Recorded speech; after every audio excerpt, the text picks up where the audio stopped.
welcome to Robby. I am trying to go down to two motorcycles. I want to make sure that I choose the two right ones.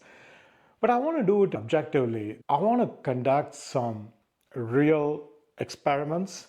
I wanted to evaluate these things under various factors. How far can I lean it before I drop it? If I drop it, can I pick them up?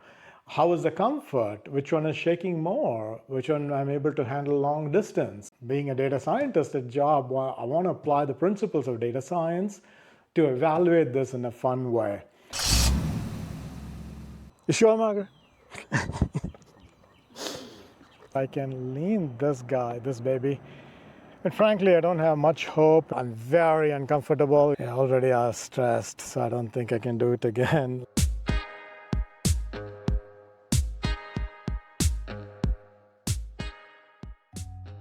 Hey, welcome to Robby. I got these machines at different times for specific purpose. Each are wonderful machines by themselves, but I've noticed significant overlap. If I go by the technical specs, that's one thing, but I want to figure out which one suits me best.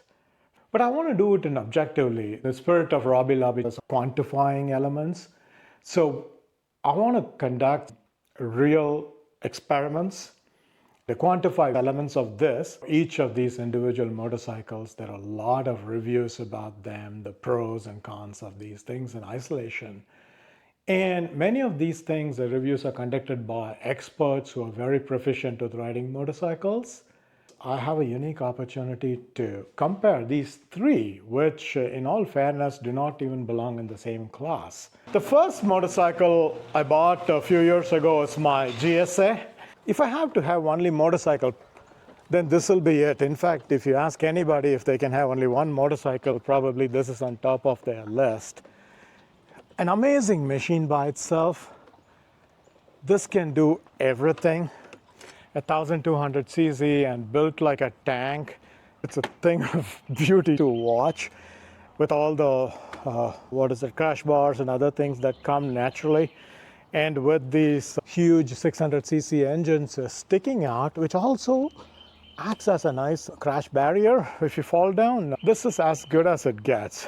And given the size of engine, you can cruise on it at 90 miles per hour easily. Or if you have skills, take it off-road anywhere in the world. This is the first one I got, and I started commuting with it. And it is okay for pretty much all the purpose. And one thing I did feel was mild numbing of fingers and arm after a couple of hours because of there's some vibration that I felt. This 2019 BMW K1600 GT version, this is the second one I got it. I was in a showroom when I looked at it. I just fell in love with it. Again, I was intimidated by the size, but our friends, you know who you are, talk me into saying that this is not as bad. I'll admit it, this is heavy. However, it's not heavy to ride.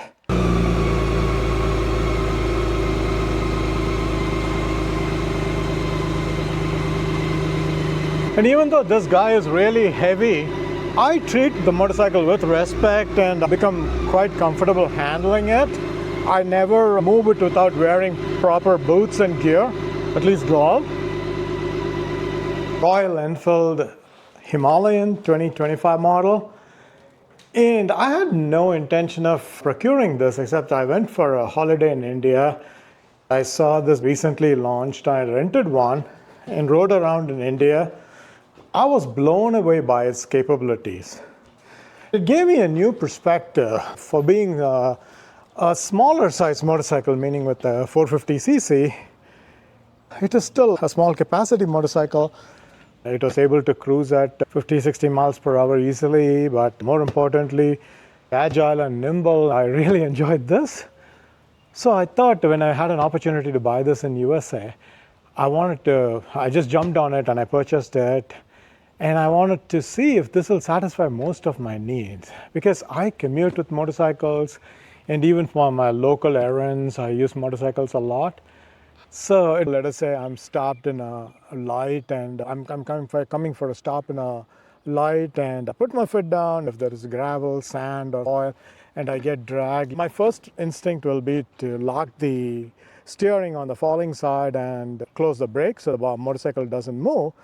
Now it's a question of how far I can lean without dropping it, up to 20, 25, 27, 28. At this point, I'm very uncomfortable. I'm close to dropping it. Around 20 degrees plus, it became unbearable. But with grass over here, I have good grip, so that may not be the case. Let us say I can go up to 30 degrees with this motorcycle. And if I cheat a little by supporting the seat with my leg, I could probably go more. But 30 degrees is plenty of lean to correct and recover and not be caught by surprise. So I would call about 25 to 30 degrees max. This is pretty much it. I'm past my recovery point. Now we're going to do the lean test with the GSA. Very similar test. The iPhone is calibrated for 0. You can see that. Let's say I come to a stop and it turns. My instinct is to lock the steering. So I go down. So up to this point, I would say I'm comfortable. Yeah, I'm probably like going to drop at this point in time. So I would say that's about 25 degrees.